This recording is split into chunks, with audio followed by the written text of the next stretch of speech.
Welcome back. We have a very special guest today. You guys, if you've been watching the channel, I have been skating the Angled Souls for quite a while now and have been really enjoying them over at angledsouls.com. They make very interesting and, in my opinion, really a great product. It is angled. I should have had the pictures pulled up a little bit better here, but the soles themselves are a proprietary UHMW that they have the design they've patented, and the sole itself is angled. I should have had pictures pulled up, like I said, but the sole is angled so that on ledges you can really balance a lot better. And that's been my experience on like square ledges. You can see this 45-degree angle right here that lets you kind of bone the sole tricks over on ledges and helps you balance on ledges quite a bit longer. A lot of other very detail-oriented sort of design to the sole plate that we're going to get into today for sure. But I would like to welcome David and Sean of Angled Souls to the show here. To the show, welcome, guys. Hey, how's it going? Hey, Ben. Hey, thank you guys for coming on. I'm really glad. I know a lot of people. There's been a lot of buzz around your product, and I know a lot of people have a lot of questions, and so hopefully we can answer some of those today. But before we get into the specifics of the product and etc., I think a lot of people do want to know, because I've seen the question thrown around quite a bit, is, what is your background in skating? Who are you guys? So, Sean, if you want to kick us off with that. Yeah, sure. I started in 94, 95, skated recreationally for about a year before my first grind and really fell in love with it. Let me see. We started a team, actually. My dad started a team of skaters that were corporately sponsored by a group of different companies. So basically every skate that you can think of, most of the wheels, there were quite a few different clothing companies. We had different shop sponsors. And it was a team of 8 people with, I think, there was 3 alternates. And we had to compete for our spot. And so that's how I got on the team. But we did that. It was a team called Fade. It's a long time ago, but some of the locals know about it. And then he ended up getting more into ASA, and so I did, and also NIS and all of that stuff. And he actually helped bring the NIS competition to Seattle. So that's most of my background, and kind of just been around the scene for a long time. David? I got a little bit of a different story. So my first experience on rollerblades was actually playing street hockey with the neighborhood kids when I'd go visit my grandparents. And then I got invited to a friend's birthday party when I was like 12. I was at Skate Barn in Winthrop. And at the time I was a skateboarder. And my mom was like, you should bring your rollerblades. I'm like, Mom, I'm not going to bring my rollerblades. I'm a skateboarder. And she's like, you should bring them anyways. I'm like, fine. All right. And so I took my skates with me and got to Skate Barn. And I went down like a 3-foot wedge on my board. I was like, I think I'm going to try out my skates. Like 2.5 hours later, I dropped in on the 10-foot vert ramp. I was like, all right, I think I know where I'm going to stay with this. Did my first competition maybe 2 months later. Ended up getting first place in beginner comp. And then also won the raffle for the K2 250s that they were doing as a giveaway. So yep. Let's go, dog. So I skated those. God, I miss those skates. I really do. But yeah, so I just kept skating at the local park and ended up being on a local skate team. There was an indoor skate park that was there for a little while that after Skate Barn moved over to Renton. And so I was team captain of that for a little bit, and then did a lot of moving, stopped skating quite as much as I would have liked to. Took a bit of a hiatus where I was only skating, a couple times a year. And then spent the last 5 or 6 years mostly focusing on the, family, job life type of stuff, and only skating a few times a year. And then got hooked up with Sean, and a lot has changed. A ton, yeah. Yeah, sick. Okay, dope. Thank you guys for the backstory. I know, like I said, a lot of people have been wondering, like, okay, who are the guys behind this? And we talked about this offline, and But I appreciate you sharing your story, and you're not a fly by the night couple of guys. You've been in the industry for a long time, and I think we can all appreciate that for sure. So, I guess the genesis of Angled Souls, where did it start? What was the discussion? How did that look? That's gonna be you. Yeah, that's gonna be me. You gotta get it started. Okay. So 2012, I was at a local ledge spot. It's kind of it's a ledge that goes over grass. It's kind of long. All the locals will know it as Kent Ledge. And at the time, I was kind of getting out of some Solomons because I had worn through my sole and it was starting to go into the boot, but it felt kind of spongy. But I was able to stay on ledges a little bit longer, and I think that at the time I was starting to move into like volo territory, if I remember right. And I was having a harder time getting over on ledges because it was a new sole, and I was just thinking that volo soles would just be the best that I've ever felt before, and it didn't. It felt fast, but they didn't feel good.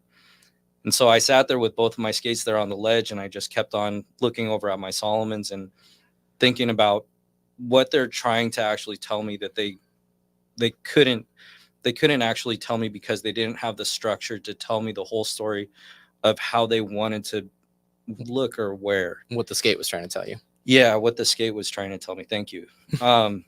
So it took me a few weeks, and I started drawing different designs, and I mean they were caveman drawings, but just pen and pad, started thinking about the different things that I wanted to have in a skate if you wanted to redesign a sole plate.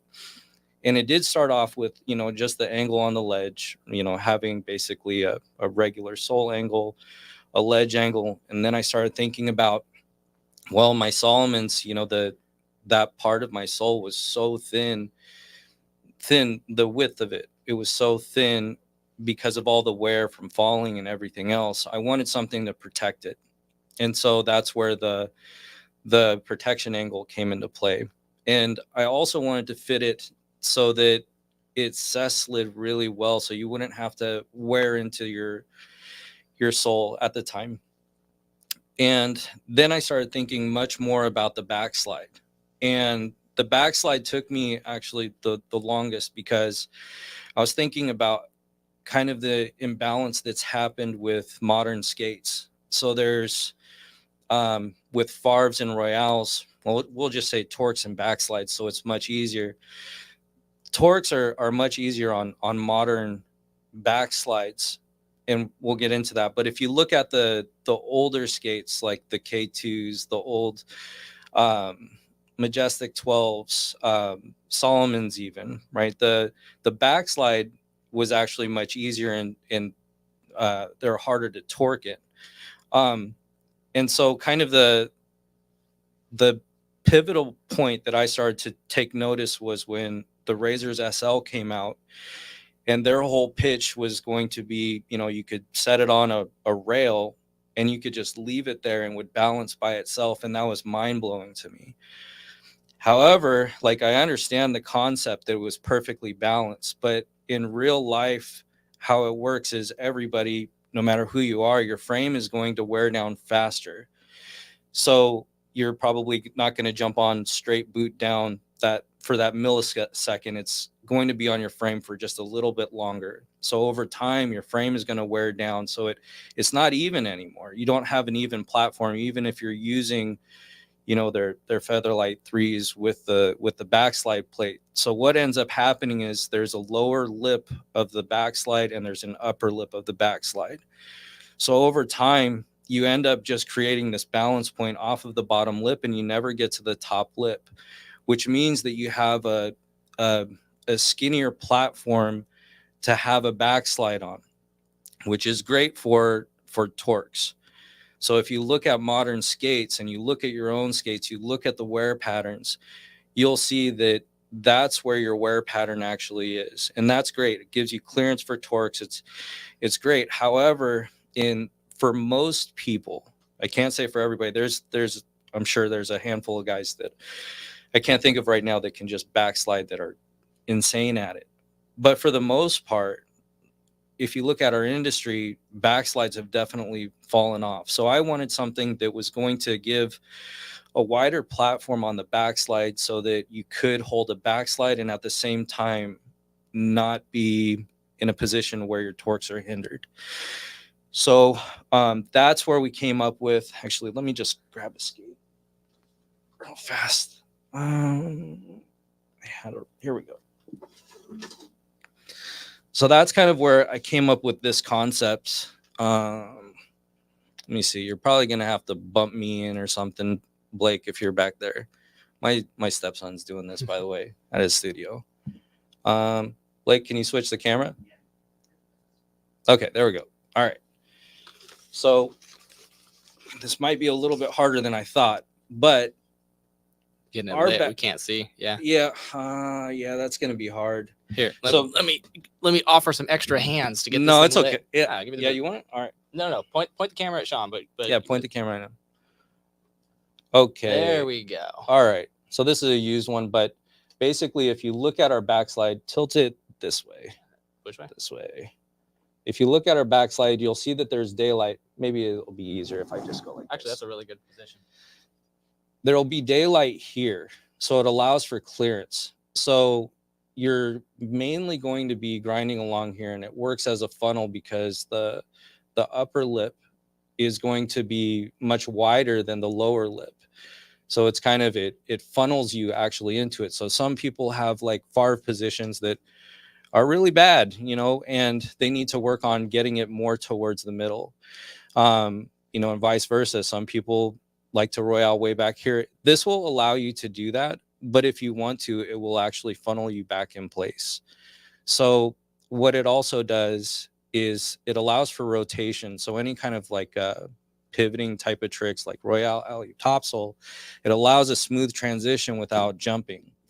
So that was kind of where I was at as far as like what my original thought was. And it took me probably a few weeks to really try to think that through, but I didn't know how. And the biggest problem is that I knew that I wanted a ledge angle, but I didn't know exactly what I was looking for. So if I made this product and it was, at the time, there was no, 3D printing or, rapid prototyping. Thank you. Protesting. Anyway, so there was less of that too. Yeah, less of that too. So it was going to be a big investment, and if I messed it up the first time, I wouldn't be able to go back and fix it. And so I had no aim. And at the time, what I ended up doing to get to that is I went to a plastic shop in Tacoma, and I picked up a slab that was something kind of like the Volo type of material. It was some type of nylon mixture, maybe glass and I don't know. But it felt like it. And I got this big old brick of it, and I had that in my car for probably 8 years in the back of my trunk because I got one bid for it. They're like, yeah, it's going to be, 20 grand for us to, do this thing for you. And I just wanted something for an SL slider. And, that's just, it's crazy. I wasn't thinking about a company. I just wanted to make something that I wanted to skate. And so I didn't have aim. I didn't have any direction on it. And around the same time, I started getting back into martial arts. I was a martial arts kid when I was young. And I started getting into jiu-jitsu, and I fell in love with that. And that was in 2012 as well. And in jiu-jitsu, they have just a better understanding of how body positioning works. And there's actually a lot of parallels between the jiu-jitsu world and the skating world. They're a few years ahead of us, but I don't think they're that far ahead of us, because there's been some things that have changed in their industry as well. So over time, I kind of got a little bit more and more away from skating. I'd still skate once or twice every month, but that was about it. And I got very heavy into jiu-jitsu. And about 6 years later, oh, and at the time I was actually talking almost every day to my buddies Jonathan Ralston and Zach Smith about this, and we talk every day still, and they're so sick of hearing me talk about this, and I love you guys for just putting up with me. But so when it came to body positioning, I came back, and I had been coaching people in jiu-jitsu and everything, and I had to watch a lot of tape, and I had to look for very specific goals for them to achieve so that I could coach them better and also have them become more consistent. So when I was looking at the body positioning of skating, I came back to it kind of looking at it through that type of lens. So sorry, you kind of messed me. Sorry. So basically when I started, I just wanted to rip everything down. I was like, you know what, this is a good idea, but I just want to understand skating better. And it became actually very easy, and it didn't take me very long to actually look at it very differently. So in skating, one of the probably the coolest things is style. How you do your tricks. It's very unique, expressing yourself a certain way. All of that I think is actually the best part. But there's also kind of this thing where people think that they're so much of an individual that there isn't a unification in the way that they skate with someone else. So what I came to find out is that it doesn't matter how long you've been skating. It doesn't even matter your skill level as long as you have a good stance. It doesn't matter the type of stance, whether it's high, medium, or low. There are things that no matter what you do, they are going to work exactly the same way every single time for perfect balance. So I had to start defining what is perfect balance. So I just want to touch on that just really quick.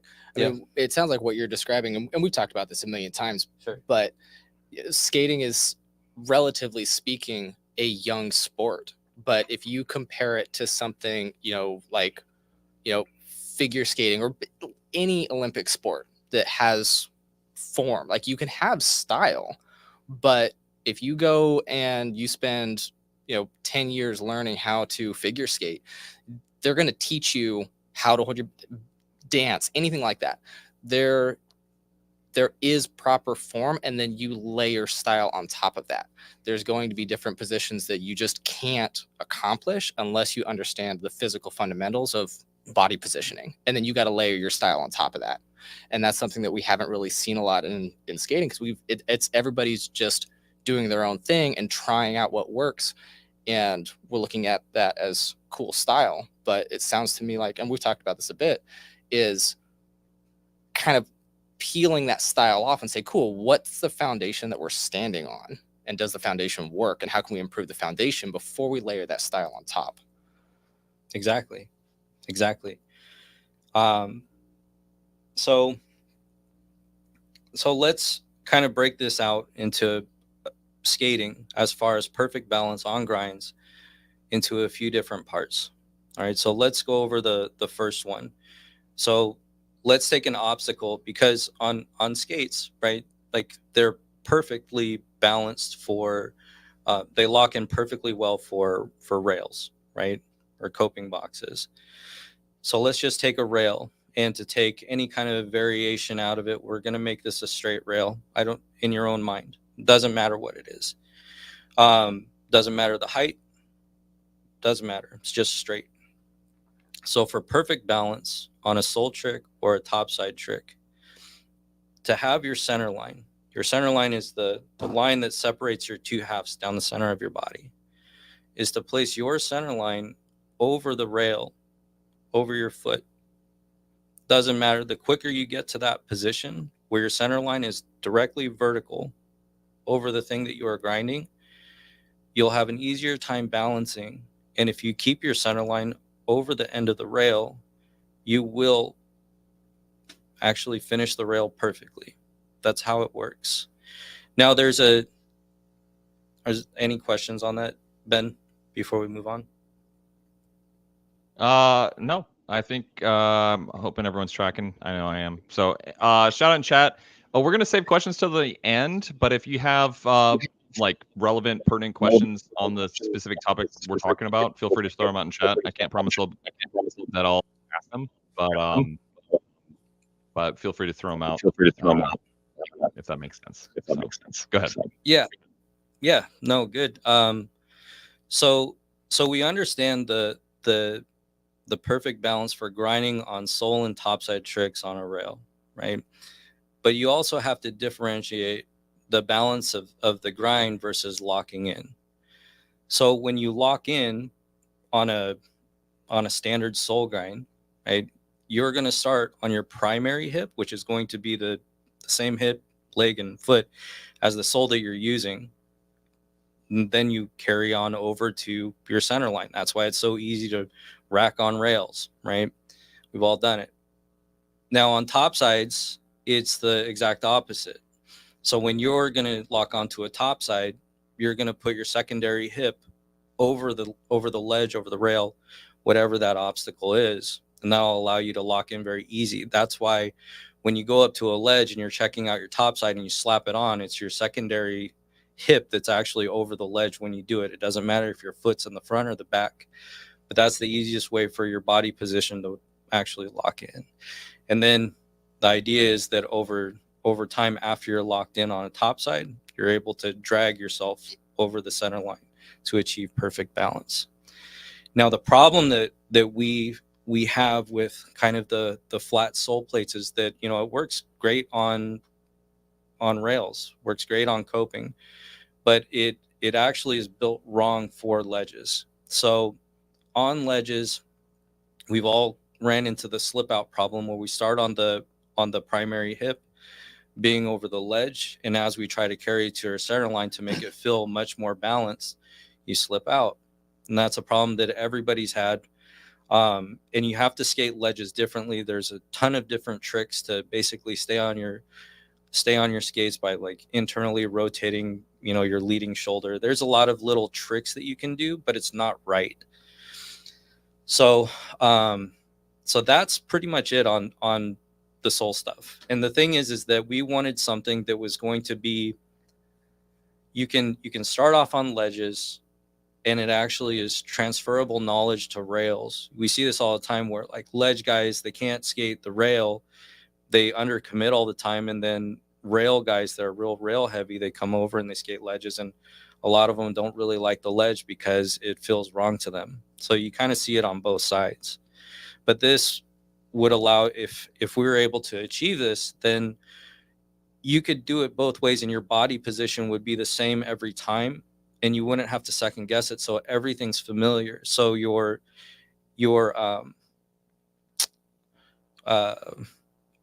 just be able to skate everything the same, right? So I'll move on to groove tricks. Well, that lean over that you were talking about is something that we all do naturally on rails or coping. Yeah. You know, if you will never see anybody come up and hit a rail and have their foot be just dead vertical. It's not going to be a thing. Everybody on a rail, you're going to lean over because you got to get your hips, you know, up over that boot. And flat soul plates, they just make that virtually impossible to do.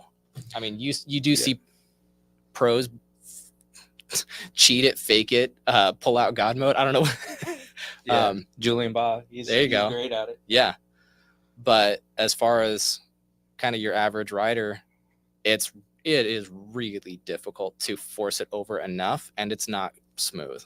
The product's just not made for it. I mean, the flat soul plate, if you think about it, right, now that we know what it takes to balance on something, the flat soul plate's on the outside of your foot. It's outside of your hip. It's outside of everything. Mm-hmm. So for you to actually get it over to the center line and it's at a 90-degree angle, of course you're going to slip out. And if not, then you're going to have some pretty big tricks in the bag to be able to do it. It's just not made for it. Yeah. It's made for other stuff, and it's worked out great so far. But I'll stop there. I don't want to make this all like that. So that's all the history and the backstory of the design concept. No, we're still going. Give me a second. Give you a second. Give me a second. I have to finish this thought. All right. So that was for soul tricks. Okay, forward soul tricks. Now on groove tricks, it's different.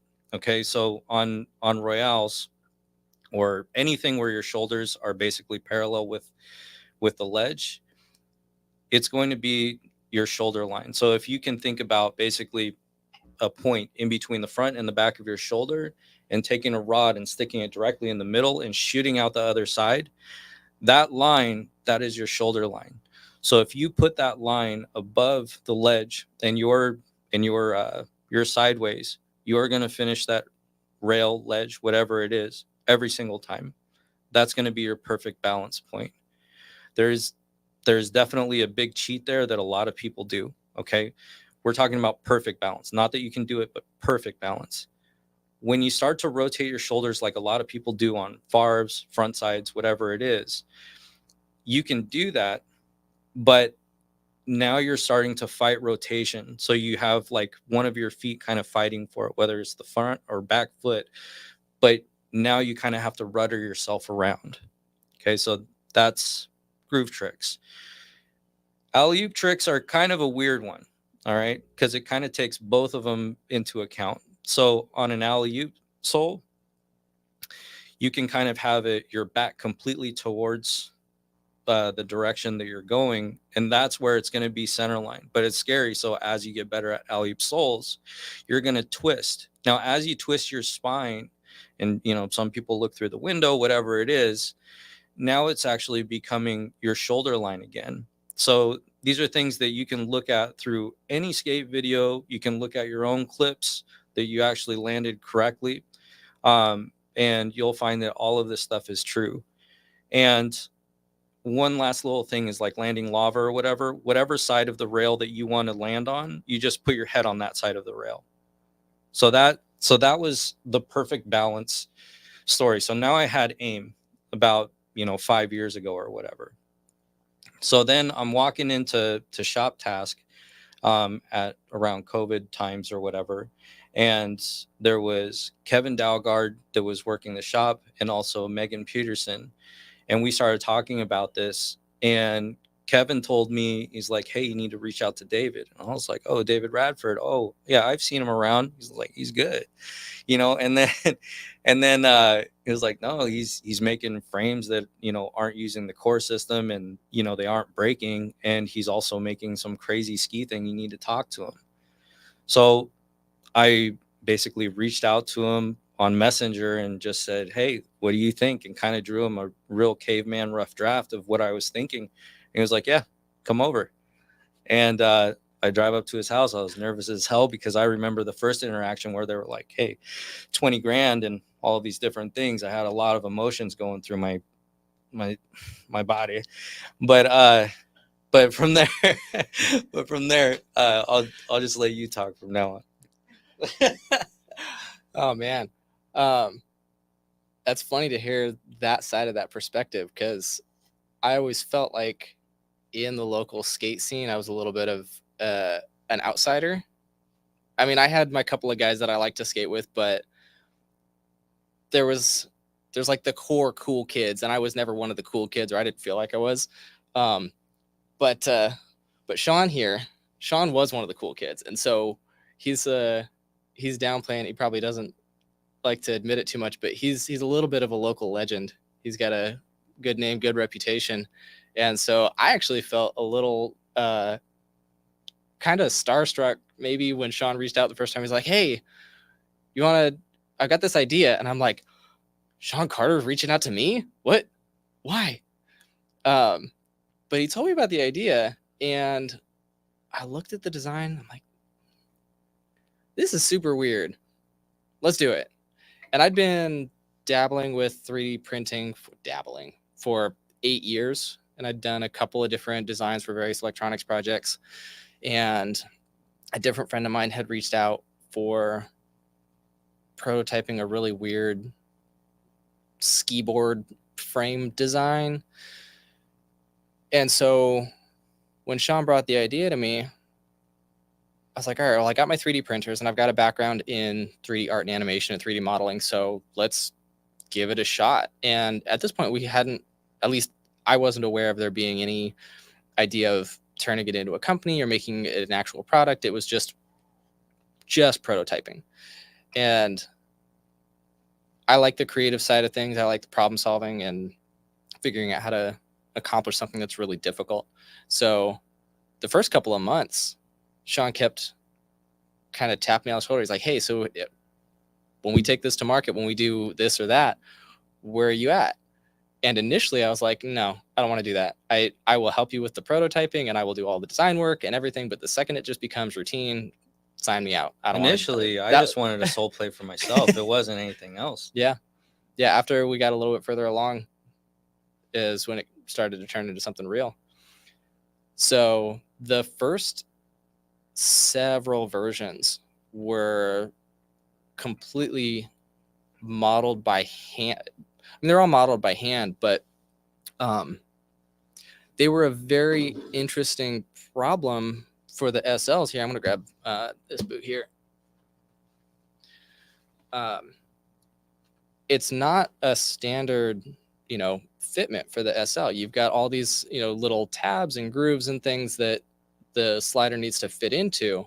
And I didn't have a 3D scanner. So I was measuring all these with calipers and 3D printing little slices to like just put up against the boot and see what fits and what doesn't.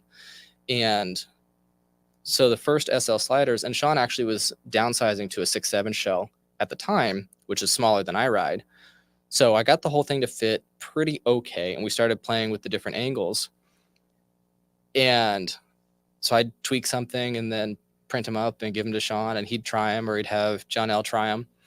And then they'd come back to me with feedback on, this works, this doesn't work, this is what it feels like. And then we'd make some more changes. And then Sean decided that he didn't want to downsize anymore. So we moved up to the 8.9 shell and he got bigger boots, and we modified the design to fit that bigger shell. And then I actually tried them. So we were about a year and a half into the project before I ever skated them, which is weird to think about looking back. And the biggest thing that we noticed at the time was, where is the 3D printed one? There you go. If you'll notice,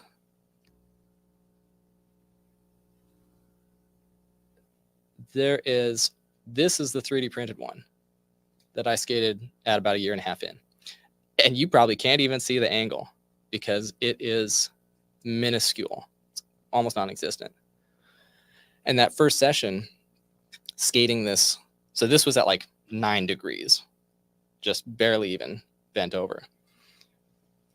And I ended up having Sean take a picture of me. I just stood on the ledge and just balanced, leaned over to where I felt good, and had Sean take a picture of me from behind. And I just measured the angle of where my leg was at and then redesigned the sole around that. And we did like three different angles at 5-degree increments just to kind of gauge where it was. And then we changed it to that new angle and skated those. And at the time I was skating God's FM3s, which love the skates. I wish I could go back to them right now, because after skating the new angles that we'd come up with, I showed up at the skate park and Sean was there, and he has 2 pairs of skates, 2 pairs of SLs with the sliders on them. And I bring out my FM3s and I go to put them on, and I just look down and I'm just disappointed because I know that it's going to feel different. That first session with the new angles, I fell in love with these, and it seems kind of weird and like I'm patting myself on the back to be like, oh, I fell in love with my own product. Dude, I worked on this for a year and a half before touching it. I made it and then fell in love with it. I didn't fall in love with it first. Sean has a different perspective because he fell in love with the idea before we actually produced the product. I was along for the ride for the creative problem solving side of it. Like, I honestly wasn't 100% sold on the functionality of the product until I tried it on that steeper angle. Like, I liked the concept of it and it was exciting to me from that perspective, but it didn't really hit me until I put it on and skated it. Now you're ruined. Dude, I was so ruined.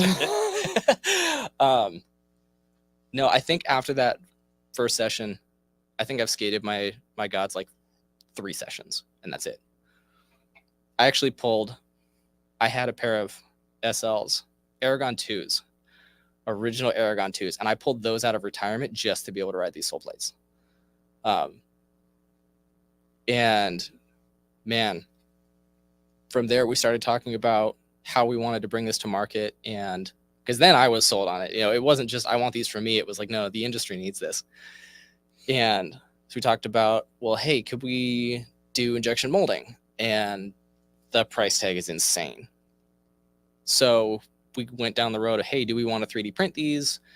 Is it going to hit the quality standards that we want to bring this to market? And then I reached out to Sean one day and said, hey, why don't we do injection molding? He goes, well, wait a second. I thought we already talked about that. I said, no, you didn't hear me right. Why don't we do injection molding? Get a mill, get an injection molding machine, do it ourselves. Don't pay somebody else to do it for us. We'll do it. You're like, well, how much does a mill cost? How much does an injection molding machine cost? We looked those up and it was way too much money. So we got some shop space though. And a couple years later, I think time has told that Sean made the right call, but I gave him this crazy idea. I said, hey, why don't we build a mill? If we can't afford to buy one, why don't we build it? He says, can you build it? Can you build a milling machine? I said, well, I've never done it before, but I've built and rebuilt 3D printers, and it's kind of the same thing, only a lot bigger, a lot heavier, a lot more dangerous, but it's the same motion system. I said, I'll give you 90% chance that I can do it. I'll give you 100% that I'll build something that moves. I'll give you 90% that it'll actually cut to the level of precision that we need. And so we spent about a year and a half, something like that, yeah, building a 3-axis CNC milling machine. Mm-hmm. And it's accurate to within a couple thousandths of an inch.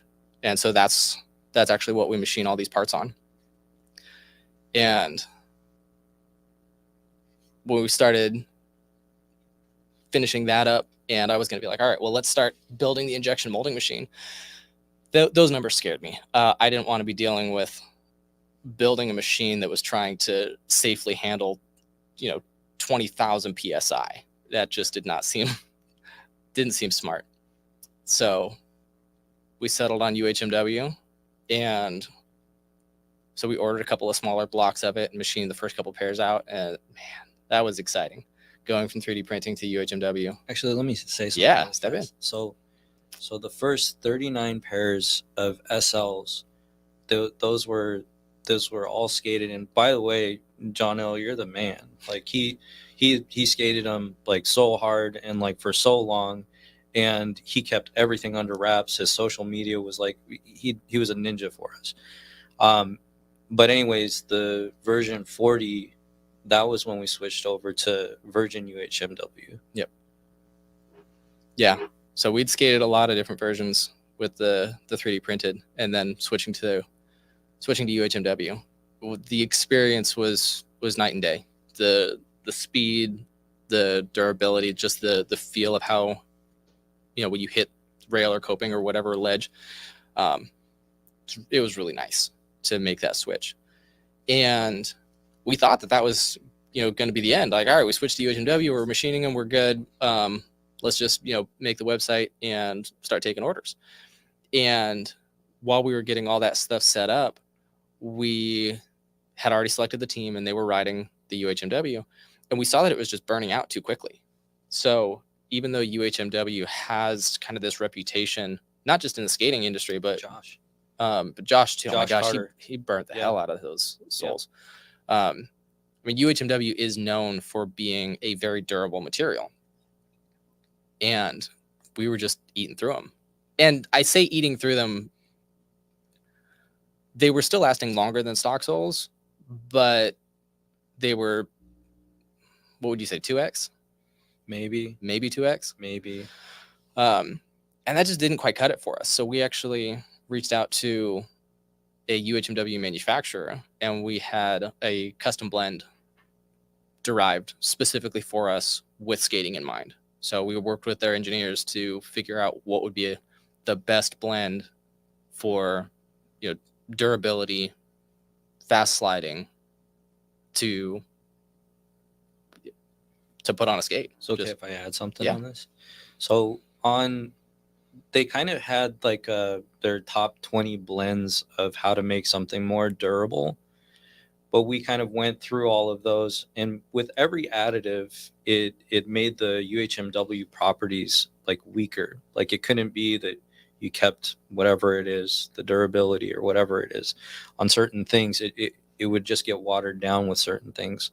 So that was part of the process. Sorry for interrupting. Oh, you're good. But I think because some people would be like, well, just get the durable stuff. Yeah. You know what I mean? So Yeah. So if you have just virgin UHMW, you know, so like one of the additives that we contemplated is there's an additive that you can have put in UHMW that makes it slide faster. You basically impregnate the UHMW with like micro oils so that as it wears down, it's self-lubricating. And that sounds really great, except for the fact that for every drop of oil that you put in the UHMW, you're taking UHMW out of it. So you're going to reduce its mechanical properties. You're going to make it where it's going to slide faster, but it's also going to wear down faster. And it's not going to be as impact resistant and other things. So you can add properties, but you're also taking away from other properties. So we looked at all their different additives and we came up with a good blend that gave us exactly what we were looking for in terms of sliding speed, durability, and impact resistance. And now we just destroy end mills. yeah, that was a completely different problem that we weren't, was the end mills getting destroyed. Because how many were we going through for the virgin UHMW? We were doing So quite a few. with virgin UHMW, with the first set of end mills, we machined 20, 30 pairs. And it was fine. It looked good. And too. and the last one looked as good as the first one. Like the wear on the end mill was basically non-existent. Yeah.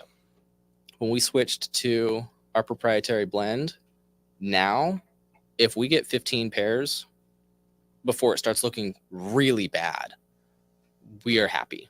Like we're getting, at first we thought we were only going to go get like 3 to 5 pairs, but after running more parts with sales, we've been able to get a little bit more than we thought originally, but we're cutting off at like 10 or 12 pairs before we have to replace the end mills. And we were getting 30 plus with no impact to performance. And then also afterward, the deburring process, that was new. Yep. Yeah, the virgin UHMW, when it's machined, everything comes out just super clean. There's no chips hanging on. It's, you pull it off the mill and you can put it straight in a box and ship it. Whereas our blend is more stringy. So when the tool comes in to cut, it doesn't always completely remove the chip from the base material. So we've got to come back with tweezers and pick off little frays and cut stuff out. Yeah, deburring tools to run it along all the edges to get it all cleaned up. And even then, like we do, obviously everything on the displayed surfaces, you've got your outside surface here, all of these are going to be really clean. The inside of them, we do the best that we can in a reasonable amount of time. But if you look inside of here, there is still going to be, so if you order a pair of SL sliders, there is going to be a few little chips of stuff stuck down in there. They aren't going to impact performance, and they aren't going to impact the visuals once it's on the skate. But it's hard to get it perfect. Yeah, it really is. I mean, the material is good. It's just a freaking pain to work with. Yeah, dude, it's been a ride. It has been insane to go from, oh, Sean Carter's reaching out to me to prototype some weird idea, to let's build a mill and get into material sciences and weighing these things out. I mean, getting them down to where most of the soul plates that we're working on now, at least on the size mediums, weigh the same or less than stock plates and have more grinding surface.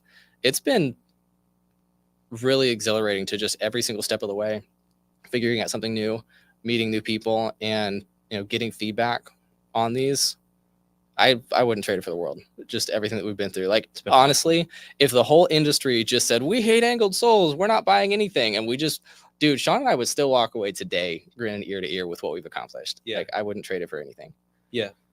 No, it's exceeded my dreams of this. It seems like every week there's so much stuff going on.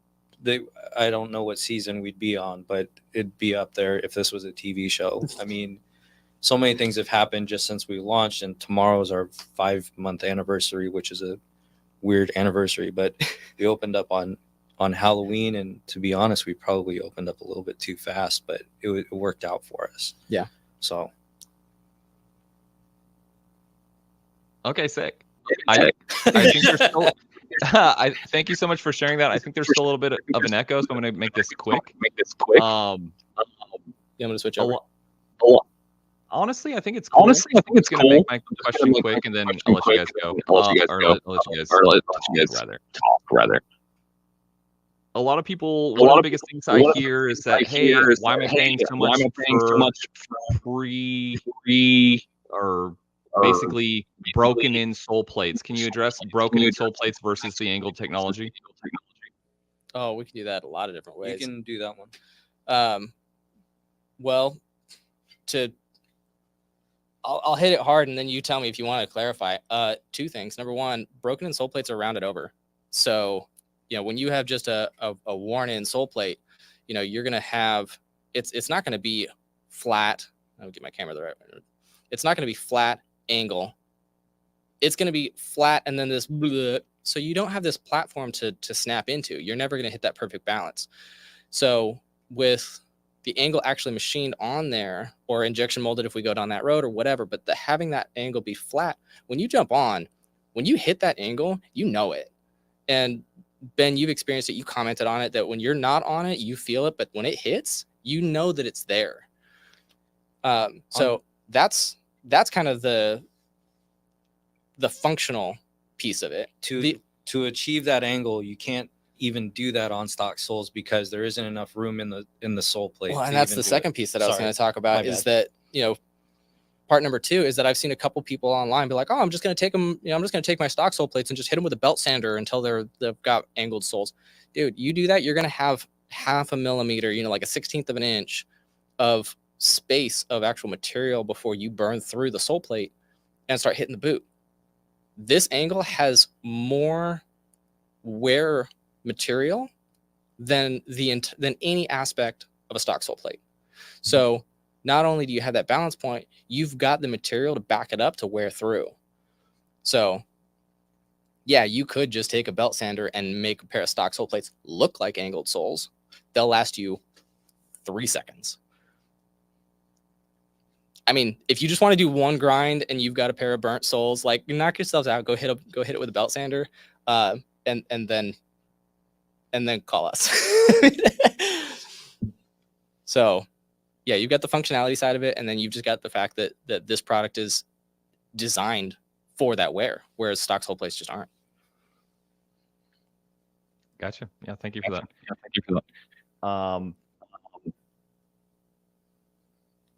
Obviously, the elephant in the room, probably the biggest talking point online, has been the price point. And you've talked about, let me change the view. You've talked about you've had to make the mill from the ground up, X, Y, and Z.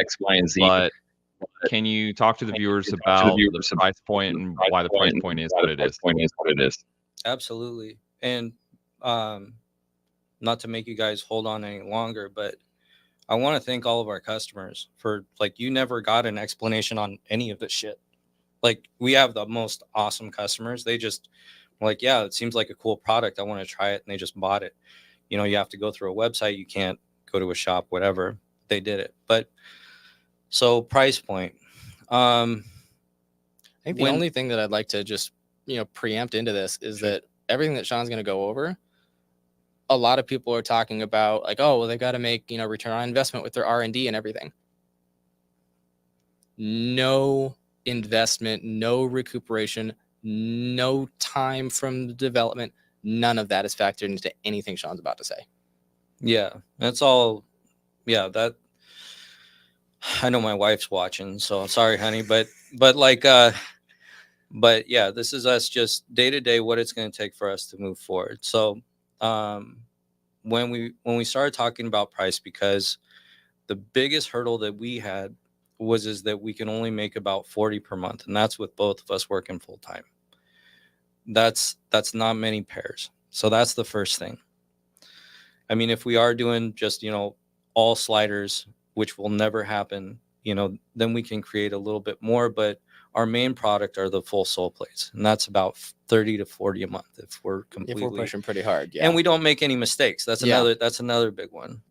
Okay, so when we sat down, we had a pretty serious talk, and it took a few days to really get around it. And the conversation went something like, what is the least amount of money that you need to make to take home for both of us? What do we need to make to take home a month and work full time? And we can work backwards on top of our day job. On top of, yeah, both of us have day jobs, full-time jobs, careers. So everything on this is completely second. None of our actual income is, we have to make some money. But anyways, the number that both of us came up with is that we need to make, or at least have the opportunity, if we're both working full time, to each make $3,000 a month. That was the number that we landed on. It's much less than that now, by the way. But going off of that, when you're looking at we'll start with the full soul plates because they're much easier. Okay, they're $400. Now each 100 is broken up into its own section, so there's 4 sections. So the first section that gets paid is going to be that $100. It goes to the company. So materials, end mills, different things, maintenance, plastics, all of those different types of things, that goes into that bucket. Moving on from that, the second $100, that is for the team. So each one of our pros, we have 2 slots for pros. Each one of our pros gets $25 per pair universally sold. So they get a universal payout on anything that we sell. So where that came from, where that number came from is that I've always had a very big problem with companies that don't pay their skaters, or they just release like one thing for a very short amount of time, and that skater has taken years to make a little bit of money for themselves, and then it's spent after that season. They don't have that ability to have money long term. So anyways, that's where those 2 parts, so 50 went to that. The other 50 goes to equipment for the rest of the team. So not only do they, we flow them product, but we get them their equipment. So the AMs, they get 1 full skate a year, any boot. We do everything: liners, wheels, bearings, frames, you name it. So like on all of our guys, they're all riding like Intuition premiums, and they want like the good stuff, of course, right? Pros, they get 2 boots a year. All right. But I'm lucky that my team's good to me, and they only ask for things when they actually need it. But they, you're going to wear through frames if you're skating street more than once a year. We go and get it for them. They're going to wear through wheels. We're going to go get it for them. We want to make sure that they have that stop. And by the way, that $50 out of each skate, we aren't getting this at like some discount. At retail, we're injecting that money back into the market because we want to make sure that rollerblading stays strong as we can, or at least do our part. So through all of the different shops, I've never asked for a discount. By the way, thank you, Brian Long over at Shop Task, Derek, and also Jacob. You guys are amazing. But so that's the second part. The third part, the third 100, is us. We split it 50-50. We each get $50 a piece per. So if you times that by 40, basically it's $2,000. That's what our ceiling is for the company. All right. And then the last 100 is $100. Now I will say that on the second $50 that goes towards the team, that second 50, after a certain amount of time, we can actually adjust that, and we can we can make a little bit more as owners over time, because that's kind of like our hard payment, right? That's going to be that's going to be part of our cost. But as that's paid off, our income can increase up to $3,000 a month, which is kind of the end goal. But starting out, full time, we're looking at $2,000. Yeah, and that's with us running full tilt. Full tilt. Yeah. If we sell 30 pairs, that's where we're going to be at for the month, is $2,000. If we sell 5 pairs, it's like, woohoo, I get to take my family out to McDonald's. Yeah. And I want to touch on something also. Like, people are going to say like, oh, well, you can hide money in the company. You can, get it back in taxes and all of these different things. Like, kind of I'll talk on that for a second. So, on the company side, like, there's actual maintenance that has to be done. Like, there are definitely going to be monies that are taken out of whatever we make anyways, and we're still going to be putting back into the company. That's just going to be how it works, because there's so much wear and tear that just happens. But on taxes specifically, like, everybody, puts away a third for taxes or whatever. Like, obviously, just on that scale, and we're giving $50 in commissions over to the 2 riders. Yes, instead of it $400, we're taxed on $350, because it's flowing through the business, flowing through them, and they get to take on those taxes, and we just take on the $350. We're getting closer to that third, but we're not quite there yet. So we do have to pay that out. And as far as, oh, well, you built this machine and, you can get capital expenditures, CapEx, you can, recoup some of that money. That's not how it works. First of all, you have to have a machine that was built, this year Professionally. first, and they have to have a good bid for it. And then they look at the full lifespan of that, and then they start taking it down. The only thing that we have kept CapEx on for this year is a new printer that we just bought, so that we can prototype for full soles and fitting better. And then when you going down to sliders, I should have explained this part. Going down to sliders, they're $350. Everything's the exact same on that, except for that the part that the company gets on that one is only $50, because we know that there's a little bit of a mismatch, and if there's anything that needs to be divvied up at the end, we'll take care of it. And then on the taxes, because it's not $350, it's down to $300. Now, for $100 for taxes, we're actually sitting at that third. Well, and the SL sliders also are less material and less machining time, so there is just less cost associated with them. So that makes sense as well. Does anybody have any more questions on that? Because I know you guys have been wanting to ask that question for a long time, and I know that everybody wants the price to be much lower. We want the price lower than anybody else, but we want to make sure that our skaters are paid. I don't see any other questions in chat right now. And by the way, sorry for the echo. We realized there's an echo. I'm going to try to keep this brief when I talk. But I think we can all appreciate the sentiment of taking care of your team and paying your riders.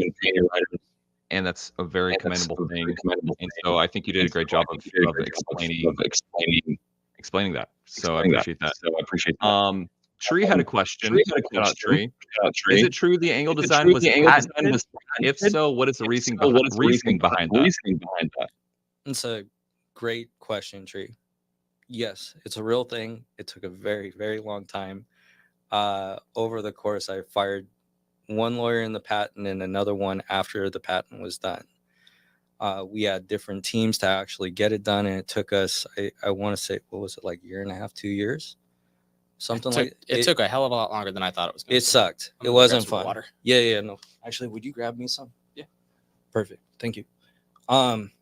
Yeah, so what was the reason for the patent? Well, we knew when we came on, if we didn't want to make a company and just sell stuff and charge people a bunch of money.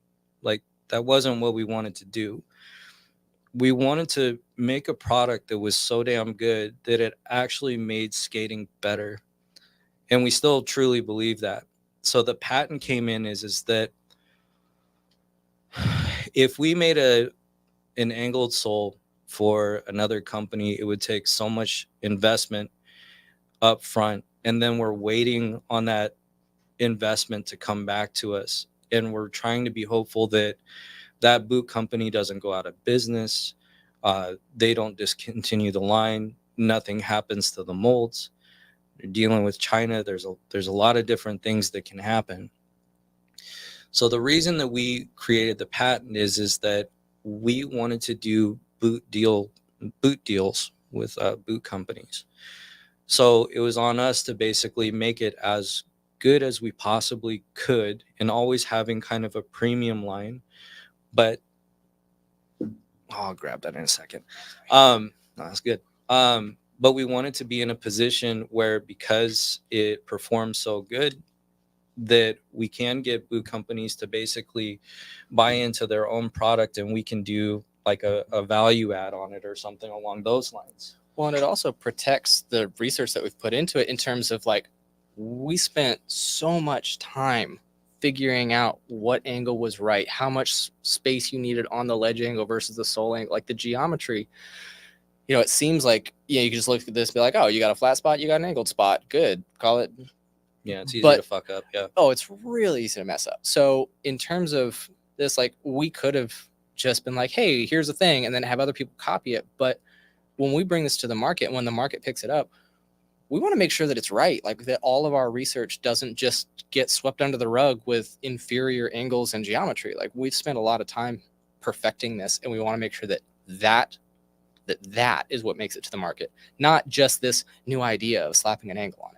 And I want to say something else on it too, is that right now there are so many boot companies, right? And everybody is kind of picking their own team or whatever. That's all fine and good.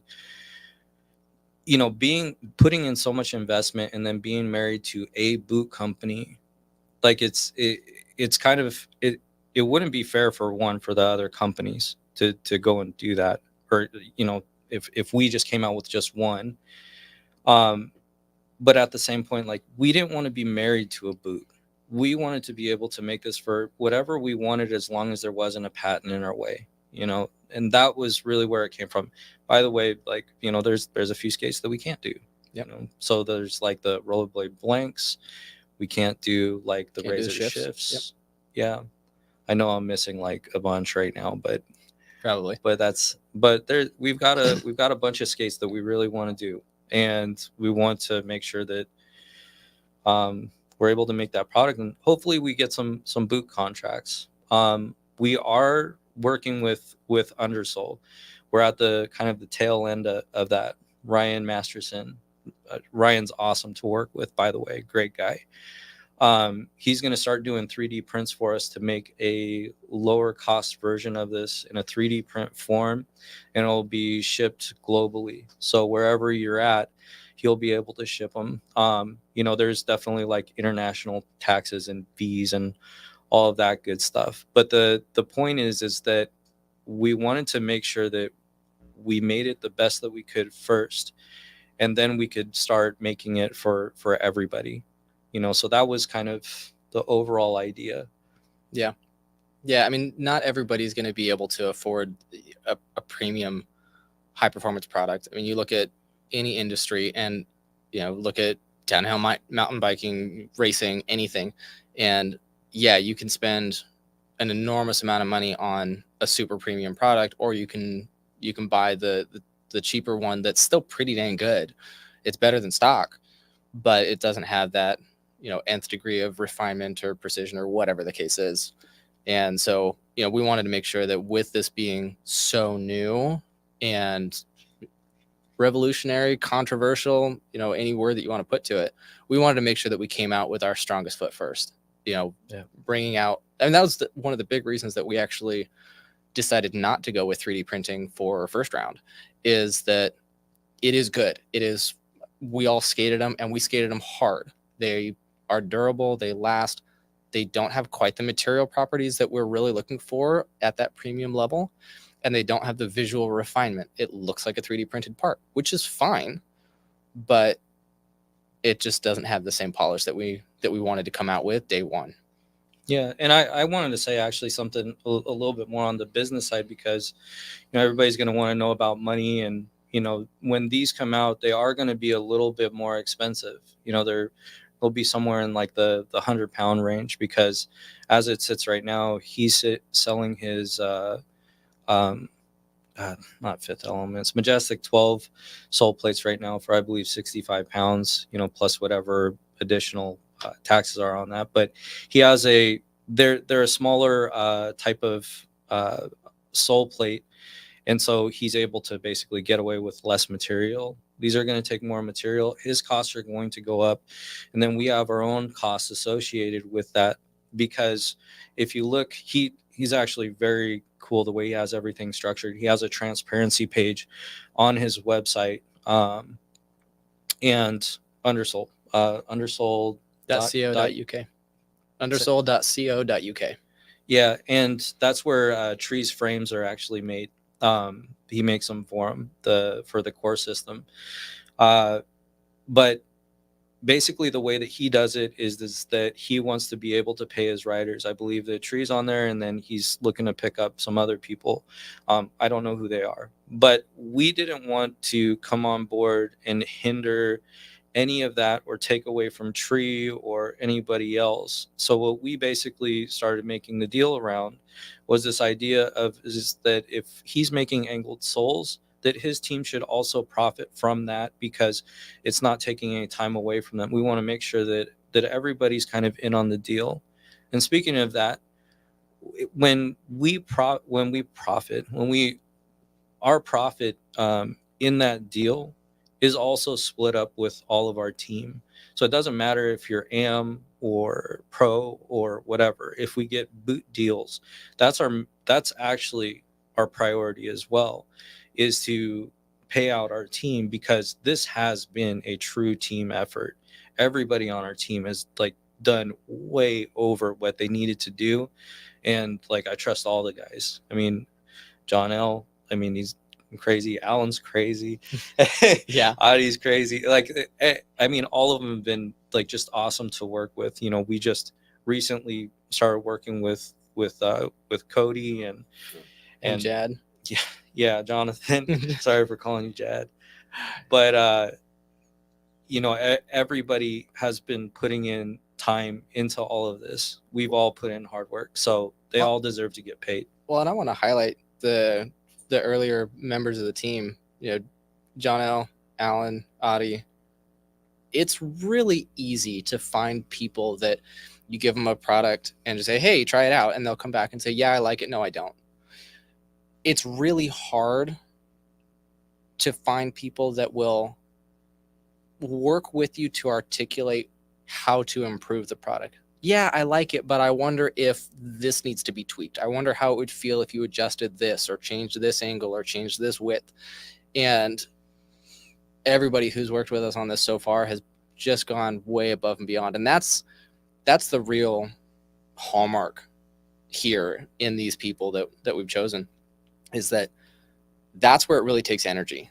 It's super easy to just take something, go to the skate park and just, mess around and have fun. It takes energy and real deep thought to analyze how it feels really and break down what makes it good, what makes it bad, how could be improved, and when you hit the sweet spot. And that's what our guys have done an amazing job of. And that expands to beyond just the early adopters, but into Cody and Jonathan.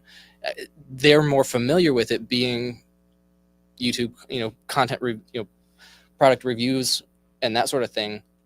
It's more natural to them, but still the amount of detail in the behind the scenes conversations that we've had with them, it's been instrumental in improving the product. I mean, the whole change in the Them 909 souls from the V2 to the V3, 98% of that change was Jonathan's inspiration. How he looked at the product and said, hey, what if you did this? What if you slimmed down this heel and thinned this up? And we looked at it and said, hey, yeah, we can do that. And we shaved off a third of the weight. Yeah, it really was like a third of the weight on it. It was nuts. And we also, you adjusted the backslide. Yeah. So yeah, getting that feedback has been instrumental, and being able to change on. And that's another thing that is really powerful about going with machined parts, is that we're very nimble in that regard. You know, if we went with injection molded, getting those molds changed is sometimes just impossible, you know, cost prohibitive. But now, if we make a change, literally the next sale, it's on it. So if a screw hole isn't lining up, or if, you know, the backside's not feeling right and we decide to shift it one way or the other, the next pair, it's fixed. I want to say one more thing on that, actually. So when the V2s came out, right, we only had like a few. It was basically like a pre-sale. Yeah. We had a few sales, and it was like the next month we were ready for a V3. We already had it done. And so for our customers, we actually sent them out a V3 for free. We didn't ask anything from them. We just wanted them to skate the best that we had. So that's where we sat on that. So if there's like any thought that we just like took their money and we're like, oh, you can have the You old can have the one. old ones. Yeah. No, obviously we're going to, you know, play that by ear as time goes forward. You know, we can't guarantee that, you know, if you buy a V3 now, if we release a V4 in 6 months, are you going to get a pair? We'll play that by ear based on what the change is, how quick it is. The V3 was dramatic, though. It was dramatic, and it was with the pre-sale. So I just want to be clear that our goal and our commitment is to take care of our customers, whatever that means. And in this case, that meant sending out a free pair. Yeah, I actually want to touch on that just for a second. So I've spent a lot of time on the phone talking to our customers. All of them are very cool.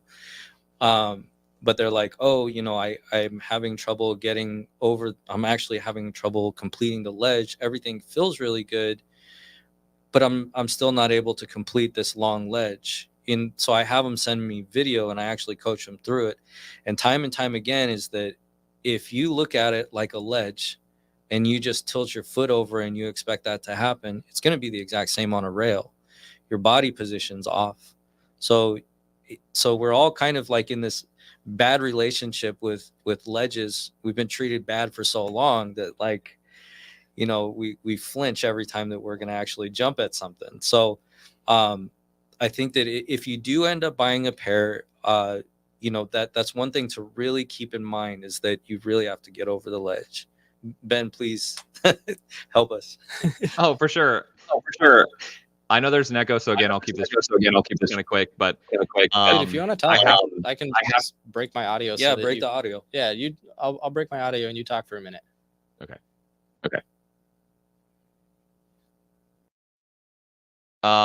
Okay. Hopefully, it sounds like the echo's gone. But I will say, man, I've had to retrain. Can you guys hear me? Actually, thumbs up if you can hear me on screen. Yeah, word. Okay. I have had to, and again, this is about you guys. It's not about me, but just sharing some of my thoughts here. I have had to retrain my brain a little bit. That rhymed on purpose, not. But I have had to retrain my brain a little bit when I skate up to ledges, just like you were saying, Sean. Where, me personally, I skate up to ledges now, and we've talked a lot offline, but you it is a fundamental shift. It is a fundamental shift in how you skate street ledges, normal ledges. There's an element of trust, there's an element of figuring it out, and perception, and just sight picture.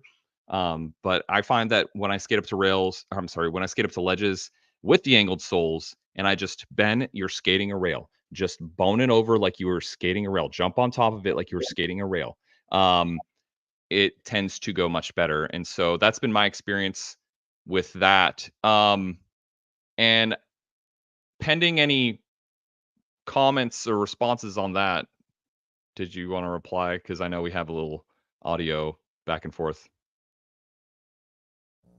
No, I think that's perfect. I mean, we didn't really touch on it directly, but you just did, is the fact that you really do have to switch your perspective, and it does take time. We've seen that the majority of people who switch over and are skating these now, it takes about 2 weeks to really kind of get your bearings on it. I think that's probably about right. Yeah. 2 So weeks. so about 2 weeks before you really start feeling comfortable on it. And sometimes it just, old habits die hard. Like, I've been skating for over 20 years, and there's times every single session where we're skating and Sean's like, lean over for it, like, you get your ass over the ledge, and I'm not getting over far enough. And that's just totally a me thing. That has nothing to do with the soul plates. I'm not getting over as far as I should be on ledges. And rails I do all right, but ledges, they've been so ingrained in our brains for how you're supposed to skate it, what's safe and what's not safe, that there is some serious rewiring that you have to do to fully leverage the benefits of what Angledsouls bring. Yeah, I mean, once you get it down, though, I feel like it's not as good as like a coping ledge. It's just not as good because you're only getting half of the coping fill. The other part, you don't have that connection. The other half. But when you're able to, there's a ton of angle iron parks around here, angled coping, whatever you want to call it, and going to a skate park where it just looks like a playground now. Not that it didn't before, but now it's. I mean, if you could kind of imagine, because this is definitely overselling, but if you could imagine going to an angle iron type of skate park and just look at it and everything was just coping, if you could just imagine that, I mean, it's probably about halfway there, maybe. I think it's more than halfway there. So Right. before Angledsouls, I did not like ledges. I'd skate them if everybody else was skating them, but for the most part, I just didn't really like ledges. They weren't fun for me. And there's that long ledge at Lake City Skate Park. It's the big one that Audie hits at the beginning of his new skate video. Yeah, it was also in Jake Dotson's post. Yep. So that ledge is about 30 feet long, I think, 25, 30 feet long. It's long. And before Angledsouls, I was able to maybe do a quarter of it, a third if I was feeling really froggy. I'm also just not the best ledge skater because I don't enjoy them. With Angledsouls, I still had to work for it, but I was able to do the whole thing. And you might watch somebody like Jake or Audie, and they like second or third try do the whole thing, and you're like, yeah, because they're good. But a lot of times you need that perspective of to say, hey, I've skated that ledge before Angledsouls, and I could not, all of it was not even a figment, not in this realm of reality. Half of it was like, if I have the perfect day, the best day of my life, maybe I could do half of it. And so doing the whole thing is just out of this world for me. Sean and I were talking before we really selected anybody for the team, and we kept coming back to like, dang, we even if we could get some like big name pros, we don't want big name pros. We want, random Joe Schmoes that nobody has any idea who they are, just knocking out, 40, 50 foot ledges. That would be the biggest sell of the functionality of the product. Ben, you actually called it out really good in your second video, your reactions to what they did. When you true mizu'd that long ledge, the whole thing, what was it, first try? Oh, yeah, that one. Yeah, that one. Yeah. Yes. Yes. Yeah, seeing your reactions to that is perfect. Because you can skate. You skate that ledge, and you know how long it is. You know how hard it is for you. And to see your reaction was, Sean and I were just grinning ear to ear. It was just seeing that it works. Outside of the whole experience of making this, the icing on the cake is watching the reactions of people try them out and just see them light up. There's nothing like it. Yeah, it's crazy. I forgot one thing when we were talking about perfect balance also. Sorry to bring us one more thing. One more thing. When Ben in that video, Ben jumps on like a negative Mizu. He's like, oh, these things actually feel like you can balance on them, or something. And he battled with getting a center line over the ledge because of the trust issues that were already there. I do hope that like with the next generations of skaters that we can actually take that away and everything's just kind of, everything's kind of the same, so you don't have those fears, so you can push yourself further. Yeah. Anyways, I'm actually gonna hop out for a second. I'll be right back. All right. Yeah, no, there definitely is a calibration. There definitely is a calibration period. Yeah. And trusting Trusting to do what they're they're supposed to do do. what they're supposed to do. Yeah, I'd actually be curious. I mean, we talked about it a little bit offline, and obviously you talked about it in your video of them, but for anybody who either hasn't seen that yet or just as a context central reflection on it, can you recap kind of your experience and what you expected versus what you got? I think is one thing that I'd be really curious to hear. Sure. Sure. Can you get the mic? Okay, you did. Okay. Yeah, no, I definitely did expectations going in, I was like, hey, okay, I do expect to feel a difference. Personally, just like a lot of people have come up to me and said, it's like, hey, these are gonna be already part of me in the back of my head. I was like, okay, these are gonna feel like broken in soul plates. Okay, like maybe that's what I'm going to expect, and that was not my experience at all. At all. This ledge right here that's on screen is probably a little bit longer than it looks on film, but it's pretty damn long. Now I'm on the rail, but yeah, no, I struggle on soul tricks, and so that to me was the real eye opener, just like you and Sean were talking about, is that being able to do that whole ledge from start to finish within a couple of tries and feel like I had room to keep going. That was where I was like, oh shit, these do what they're supposed to do. That's wild.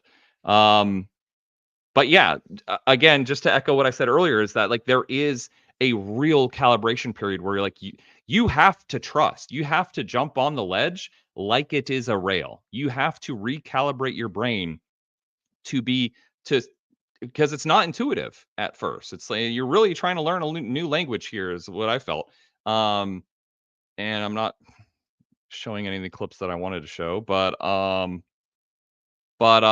yeah, no, just I guess for me there was like a real like, hey, you need to trust that your body leaned over this ledge. You're not going to just whiff right off the ledge.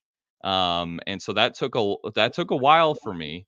And just like you guys were saying, I think a couple of sessions or however many sessions to build that trust. But once you build it, it's like, oh shit, like it almost feels like a cheat code. And there's been people that, we've talked before about people saying, well, like it went from, being this and that. A lot of comments. I know you guys get a lot of pushback on what you're doing, mostly off of the price. And we've discussed that. But and we've talked a little bit offline about how like, hey, now is there an asterisk after your trick because these make things easier? And that's one of the questions the AIEX2, that's the username, basically wrote me a paragraph question. But long story short, they asked, hey, if people learn on these soul plates that make it easier on ledges, is that going to burn them later if and when they use normal soul plates? Does that make sense? Well, I'll let you expand on it. Actually, I want to do one real super quick test. Hey Ben, I'm just gonna hit mute on my side rather than switching the audio device. And then can you do an echo check? Check 1 2, check 1 2.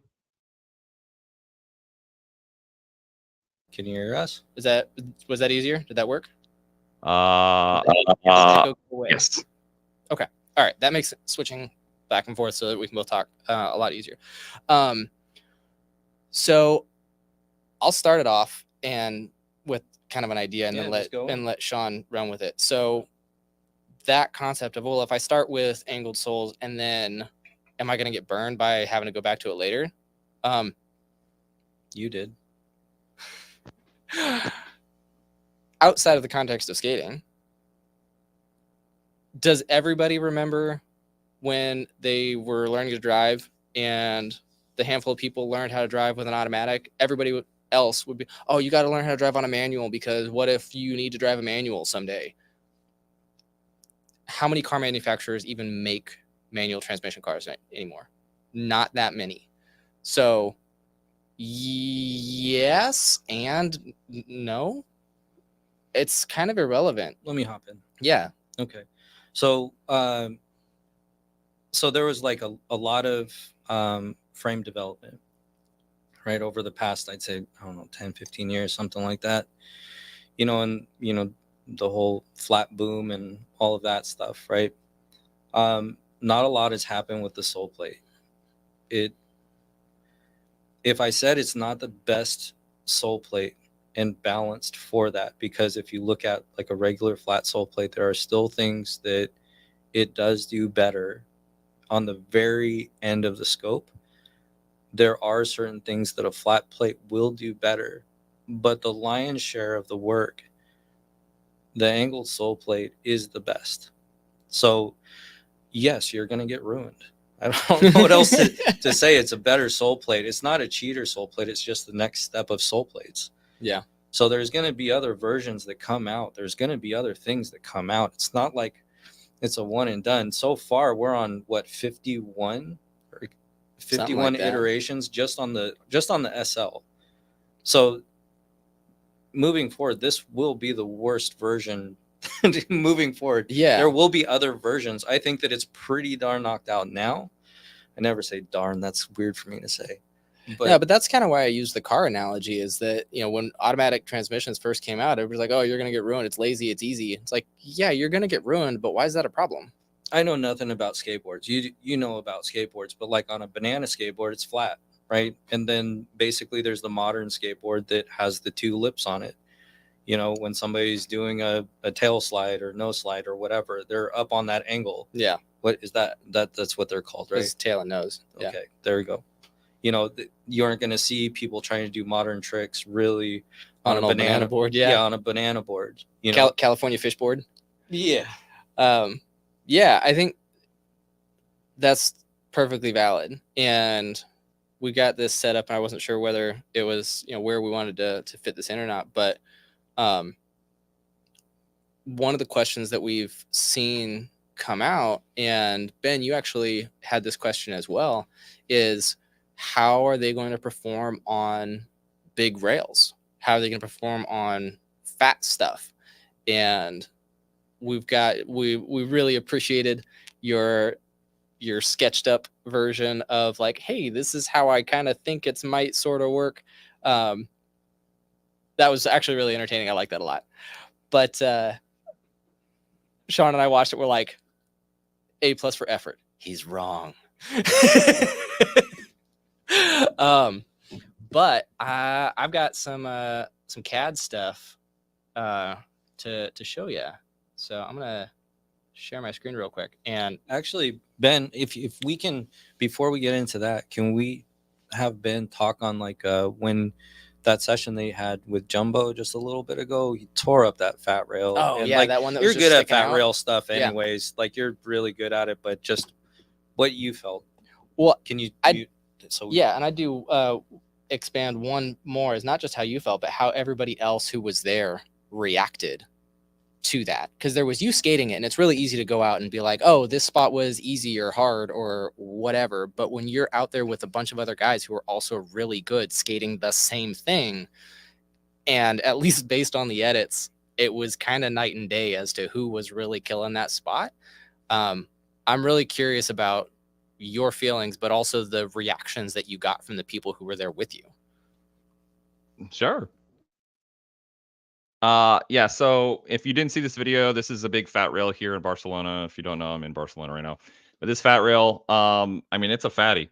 You can see it right there. There's Sam getting after it. I guess Caliente, follow him on Instagram. But before I get into the actual soul grinds, I do want to just, dude, the funnel backslide groove on these is incredible. It is. Dude, torques, back royales, Favres, everything. They fucking, I'm not kidding you. They nailed it on the backslide groove. Like, it's is incredible. But anyway, this fat rail right here, very few people wanted to do any soul tricks on it. And we talked about this offline rather. You know, I actually like fat rails. I like skating fat shit for some reason. I'm a weirdo. But I think this was a big test for me too, a big confidence builder in the Angled Souls. Because I was like, man, I'm just gonna send this shit and hope it works. And so Skate this fat rail did basically every trick that I could. I whiffed that one, but it wasn't the soul's fault. But did every trick that I could pretty well think of within my danger threshold, if you will, my risk threshold. True is on that. And every time there wasn't one time that I like slipped like off after locking on. There were after if I locked the trick, it actually used good technique and actually locked on, it stayed locked on. So that was great. And then yeah, a lot of people there. I mean, there was a lot of amazing skaters there, and they're just like, "What the fuck are you doing, bro? Like, why are you skating this thing like it's a normal P rail?" And again, I like skating fat stuff, but I tell you what, man, like the Angledsouls felt great on there, and it generated a lot of interest. And like, it's no surprise, like Angledsouls has a lot of buzz, because it is a new product. It is expensive, so everyone there, it raises a lot of eyebrows. And so a lot of the sessions I'm at, people are like, "Oh shit, you have those Angled Souls? Let me see them. Let me see them. Let me see them." And it's not uncommon for there to be like a small group of people just looking at the bottom of my foot. But yeah, no, they were, I guess, pretty impressed with how I skated the fat rail and very interested about the Angled Souls. And so I've had a lot of people come up to me very skeptical, of course, about the souls, but dude, so far I've loved them. I can't say enough good things. Like, I've skated the forum ledges. If you've followed the channel here, I've skated a lot here in Barcelona. The forum ledges are not small diameter coping ledges, if you will. And I've done bucket list items, kind grind on forum ledges, et cetera, that and I didn't think twice about the soul. So anyway, I don't know if that answered your question, but I'll leave it there for now. Yeah. Has anybody asked to try them?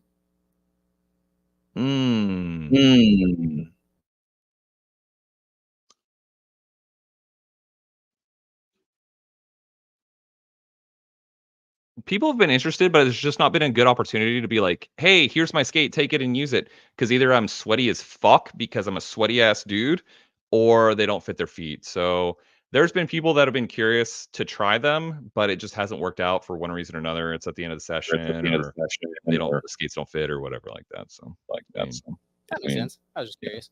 Yeah. But to put some visuals to what I was talking about with the fat rails. Let me share my screen here. Yes, David and Libby, you can both try them. Share screen. Sure. There's too many buttons. What am I doing? Entire screen. Sure. Does it need to come out here? No, it's my problem. Built-in display. I guess while he's doing this, talking about the price, there's one other thing that people don't know is that we already lowered the price once for the full souls. Originally, they were going to be $450, and that was to match us being able to make $3,000 a month. And the day before we launched, we had a discussion and we changed it on a fly to lower it. Yeah. So anyway. So right now you can see I've got a 3D model of a frame, and this is the medium soul plate on here. And so like with a standard kind of P rail or coping sized rail, you can see that you actually are still barely, but you're within the flat portion of the soul plate. And we've got a couple of comments or questions where people are like, "Hey, if it's super fat, isn't that going to kind of buck you off?" And you can see if I just scale up, okay, now we're looking at a super fat P rail. Now we do roll over onto that ledge angle, but you still got plenty of purchase on that rail. And if you go up bigger, I think the size of rail that you were looking at was something kind of in this size, was the one that you were skating. And you can see here that as long as you actually, lean over as you were, you've still got a really wide platform to get some good bite on that rail, kind of no matter how big it is. So, and this actually, as I was calling out the size of this, one thing that is really unique about Angled Souls is that last I checked, the coping at the skate park doesn't change sizes based on the size of do I have to stop sharing to go back? The size of the coping doesn't change size based on the boot that you've got on your feet. And we've all seen that, people with smaller feet, if you're riding a 6'7" versus somebody that's riding, 12, 13, you'll see people with bigger skates riding bigger rails because the sole plate's bigger because it's on a bigger boot. Everything about Angled Souls is really specific to the geometry, like the relationships between these. And because of that, they are the same width, regardless of the size of the skate. So whether you are riding a 6'7", 8'9", 10 through 13, it does not matter. The geometry, the width of the flat, the sole and the ledge angle, all of it's going to be the same.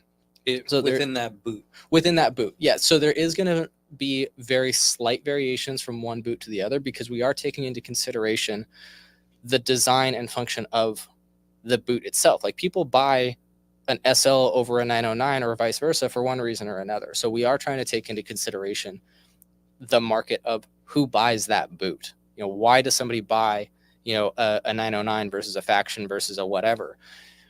And so we're trying to stay true to the intent behind the boot itself. So, something like them, or if and when we do the M12s, like those are going to be a narrower one because people who skate M12s want a narrower boot. Mm-hmm. So with that in mind, that's one of the reasons that with the SL, we didn't mind making it a little bit wider because SLs are kind of notorious for already being a wide boot with a really wide sole plate. We can kind of stretch that envelope and say, all right, if you're okay with something being kind of wide, let's get there. With the 909 or with an M12, we're going to slim it down a little bit. We also didn't really have too much of a choice on the SL because, it's sunk in to the boot. That's kind of their whole thing. Yep. So. But yeah, does that kind of clarify or clear up the question of fat rails? I think it does. Ben, so what? Go ahead. I was going to ask you what you thought about the Topsides. Yeah, can you go ahead and mute for a second? Topsides, really, really good. So I don't have the video pulled up right here, but my first session on the Angled Souls was on a pretty well rounded off ledge right here. And I just remember there was a topsoul I did on this. Oh boy, why is that not showing? Whoops. There was a topsoul I did on this ledge right here, and it's like the soul place wouldn't let go. It was crazy. I was almost like concerned. I was like, wait, what the fuck, dude? Are these soul plates gonna let go of the ledge? It was the first time I've ever had that happen. They were just hugging the ledge. And I still don't claim to understand it. I'm not a scientist like these guys are. But I was kind of blown away. I was like, what the fuck is going on here, man? Like, I'm just sitting on this top side longer than I expected. So that's the top sides. Yeah. And then if you guys are cool with it, there's one other question I want to caveat into. That's cool. Yeah, that's cool. Let's do that, and then if you want to get into questions from I had a couple other chat? things. Or... Let's just hear what this is. Yeah, for this next one, I know Jad was asking, and the count 5559 ask what, because let me pull it up right here. Where'd it go? So you guys are making souls for the SL sliders, which we've talked about, the 909s, the Mesmers coming soon, and now the factions for 9.5 to 10 only, which are the ones I have right over there, just out of reach. But you know, a couple questions I've seen a couple times in chat and otherwise is what's the next boot that you anticipate having Angledsouls available for? Ooh, that's a good one. The short answer is, outside of what we've got on the website, we aren't 100% sure quite yet. We've got a lot of people commenting, and Sean's probably actually more aware on that side of what boots people are asking for. But some ones that kind of pop up for me is like, oh, USD 7s. Yeah, it'd be great, but does... I don't know. There's a lot of thought that goes into deciding which boot to add. Is that right if I hop yeah, in? yeah, go for it. All right. So so as it sits right now, there's a few things that happen. So we were planning on doing Mesmer, and then we found out that you were actually going to be headed over to Winter Clash and then the Philippines and, you know, all of this stuff, and we had to get a pair in your hands, right? So we actually put off our Mesmer line to make sure that we did a rush order on yours.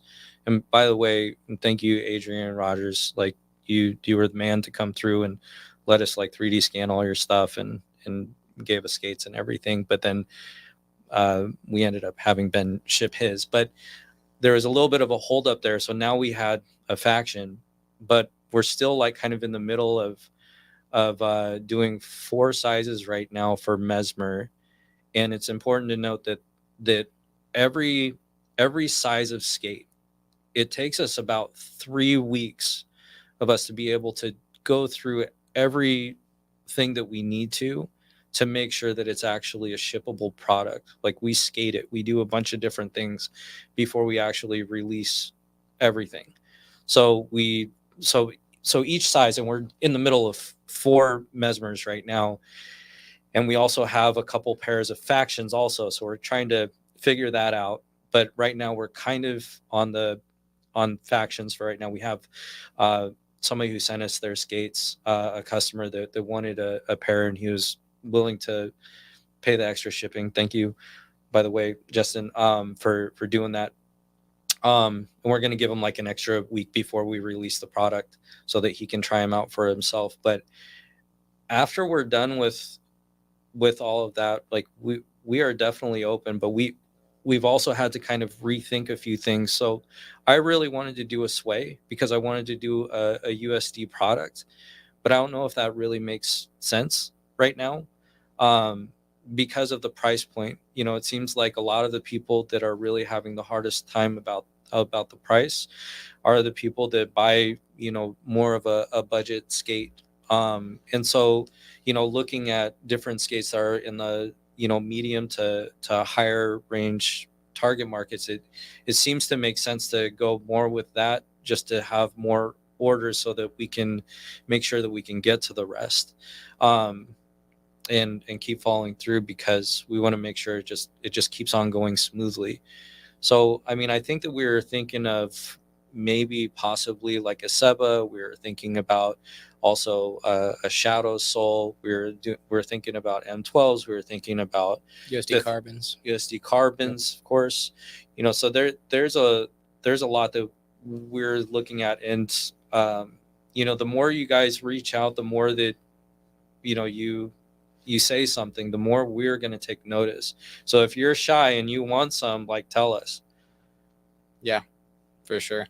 Yeah, to expand on what Sean was just saying, that, you know, the price point of the skate it's a hard metric to go off of, but without you guys speaking up, it's really kind of the only one that we've got. Is we have to look at a market and say, hey, you know, are you going to put, you know, $400 soul plates on a $200 skate?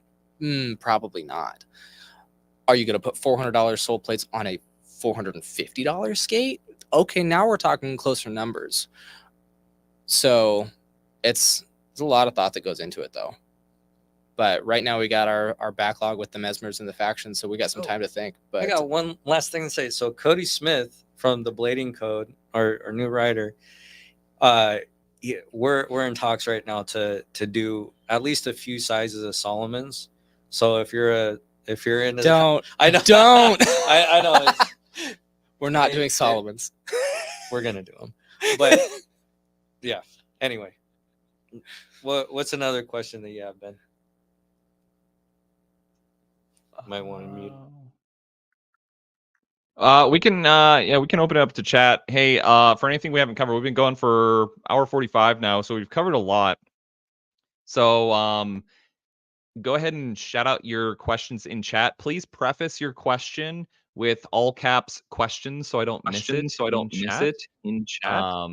But I think that's I guess Sean had a question. Sean had a question. Sorry for the echo. Sorry for the echo. Where'd it go? Actually, one last topic before we hop into Oh questions. yeah, please. Okay, cool.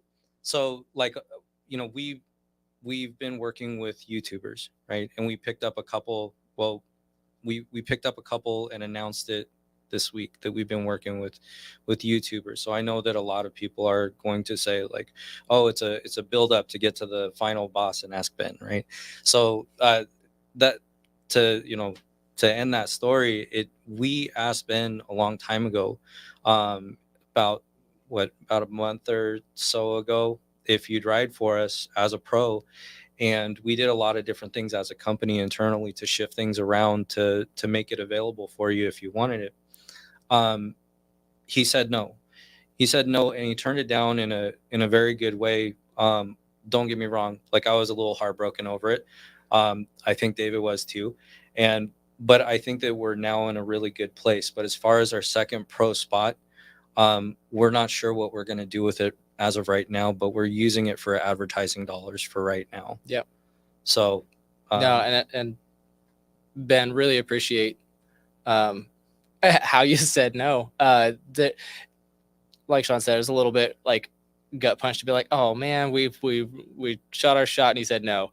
But at the same time, the reasons that you gave, absolutely perfect. I mean, what you told us was that you didn't want to kind of be beholden to a specific company, or you just wanted to ride and enjoy the product and let your opinions be your own and not have your channel and everything be kind of influenced by who you're riding for, was at least what I gathered from that. So, that is honorable, respectable. Like, that's good for you. That's good for us. So, if you like what we're doing, keep riding our stuff. If you start to hate it, well, tell us to screw off.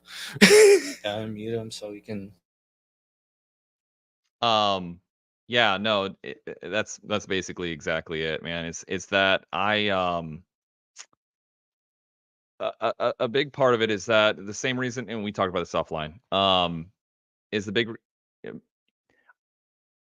big part of it is that I want the viewers to know that I am not financially incentivized to skate any of the things that I'm skating. Do I get sent free products? Yes, absolutely. Does that save me money? Yes, absolutely.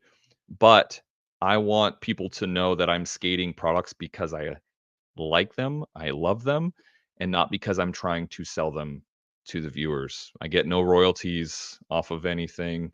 I was getting I did have an affiliate link for Epic Grind shoes. I still do, I think. If you want Epic Grind shoes, check the description. Maybe on a different video, not this one.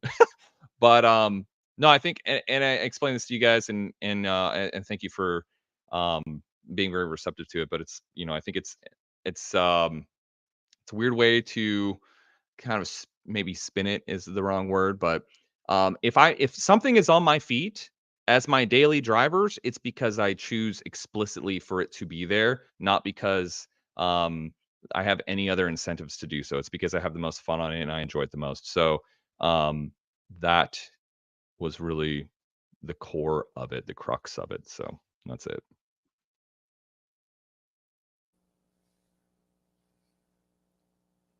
Awesome. What was Sean's question?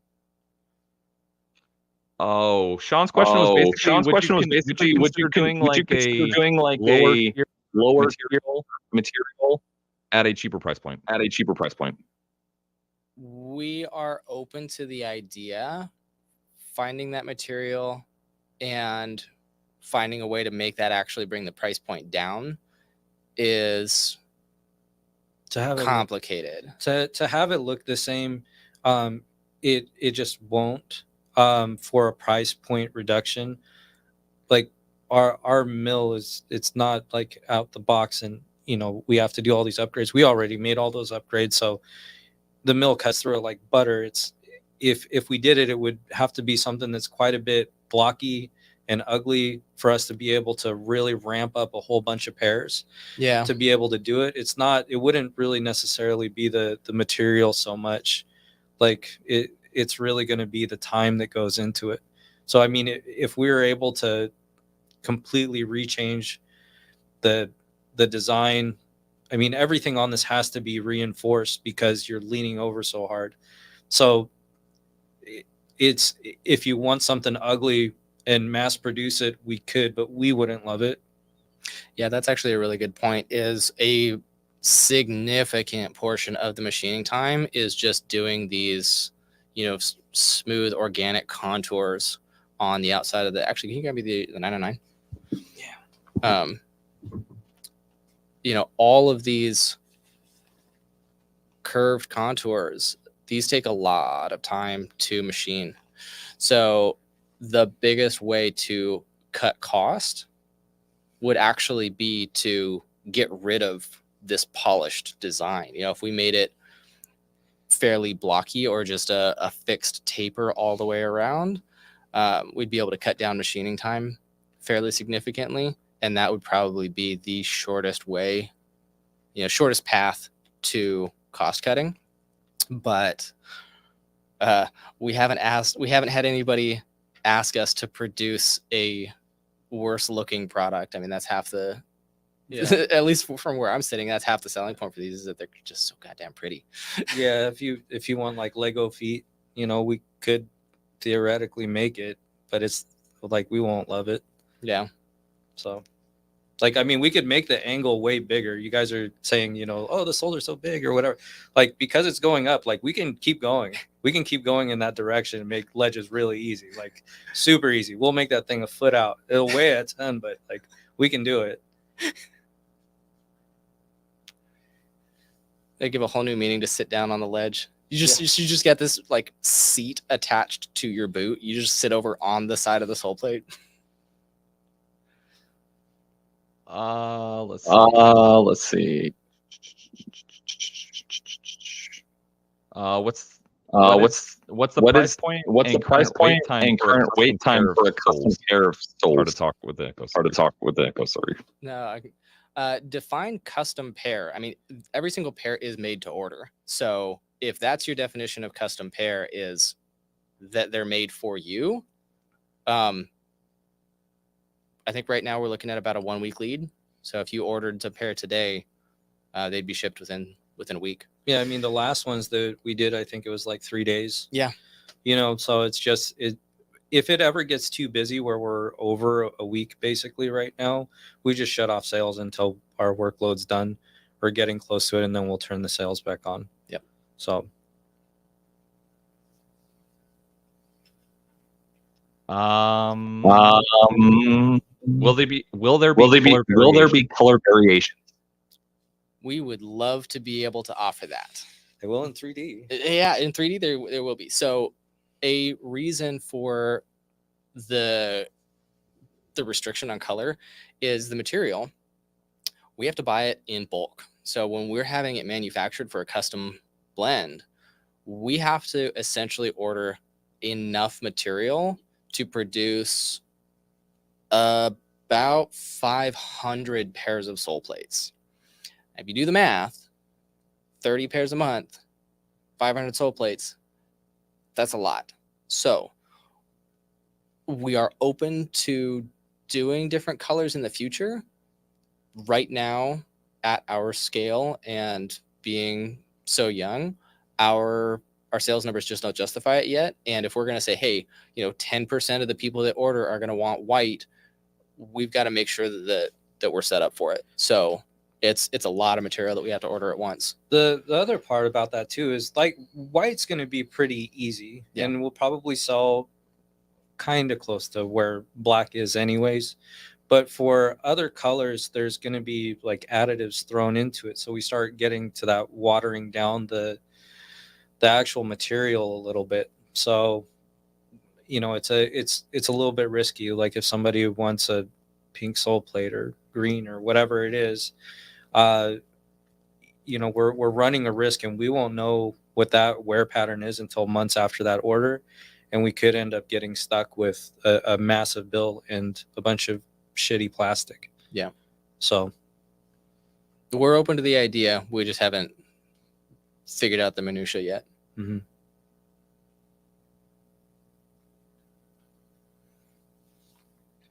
Next question. Thank you. Jad Roller Vlog says, question.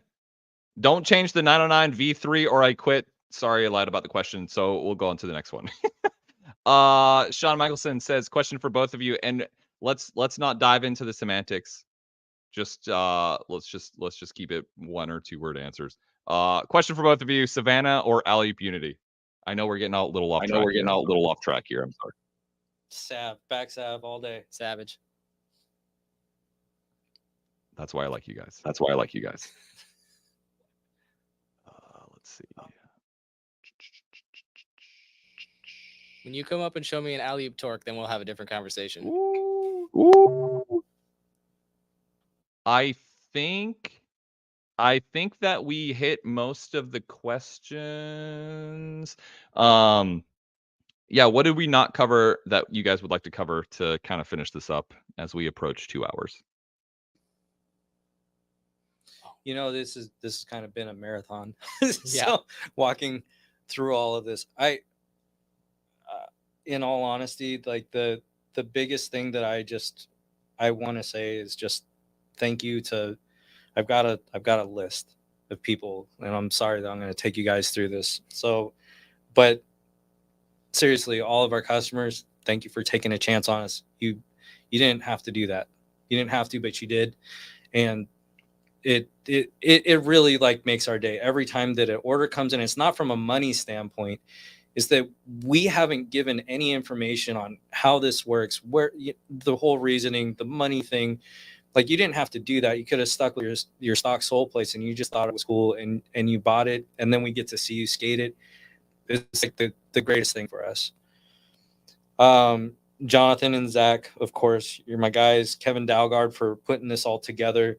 Our team, all of you guys are so valuable to us. Both mine and your family. Thank you, Blake, for having us here at the NAS podcast or NAS Studios. Adrian Rogers, Dylan Turner for testing out our stuff. Dylan Pierpont for making the damn video for us for the intro video. The tech reveal. The tech reveal. That was a massive thing for us to do. Took month and a half, something like that. His wife Margaret Lou, Jeremy Townsend for always being in the scene, and he's the one that runs like Beat the Chump and the Seattle Street Battles, and just he's been my friend for forever. So anyways, and thank you, Ben. By the way, we haven't even thanked you for being on the damn show. Thank you to the viewers that are actually tuning in to us too. My pleasure. I know. Can you mute me real quick? Yeah, I'm seeing quite a few comments here where it's like, hey, and we talked about this offline. I keep saying that. But I know there's been a lot of questions that people want answered, and I appreciate you guys, and I know the chat does too. There's been a lot of people that said it, being so forthright and so open about answering these very direct questions about your product, the price point, et cetera, et cetera, et cetera. So over the last 2 hours, we've covered a lot, and I really appreciate your guys' transparency, your dedication to your product, to the sport as a whole, and coming on here and being very open about all that. So I really appreciate that. I do have one more. Actually, no, John, they're at your feet. Oh, Some people ask this. Gosh, yeah, here. So just to here's the last piece of the full transparency. So this is actually the raw material that the them souls comes out of. So it comes out of this huge block. All the full souls. All the full souls, yep. And the SL sliders come out of a smaller piece. So this is that's what we start off with. That's another part of it too. So before we even get our stock, they come in these massive sheets. Like, how big are these things? They're manufactured in 4-foot by 10-foot slabs, and we have them cut down. We pay somebody to cut them down before we get them. Yep. So they get cut down to 24 by 52.5 inches. Yep. And then there's a couple little offcuts, and that's how it gets shipped to us. And then we have somebody local cut it from 24 by 52.5 down to what we need. And then we have to machine it to the right stock size. So you can see this one right here is shiny on this side, and it's just saw cut here. So this is how so by the time it gets to us at this size, it's already been cut from the 4-foot by 10-foot slabs down to smaller, and then cut down again. And then once we get it rough cut here, we have to actually machine it, square it up. We have to square it up, and then it gets to go and become a pair of soul plates. So it's already gone through 3 sets of cuts. So yeah. People are curious what the blocks look like. It does look like a PS2, by the way. It does look like a PS2. I'll sign it with silver Sharpie. Somebody else actually had a comment. You know, I mean, I read the comments. I'm human. But somebody else was like, hey, you know, I'd love to get these, but I need to get a PS5 first. I don't even have the PS5. I don't know who did it, but that was a great comment. Okay. I think if there's nothing else, guys, thank you for that, David. If there's nothing else, is there anything else? Last call. Okay, it's been a blast. Thanks, Ben, for having us. And hey, thank you everybody who decided to come and check us out. If you got more questions, reach out to us on Instagram, comments on YouTube.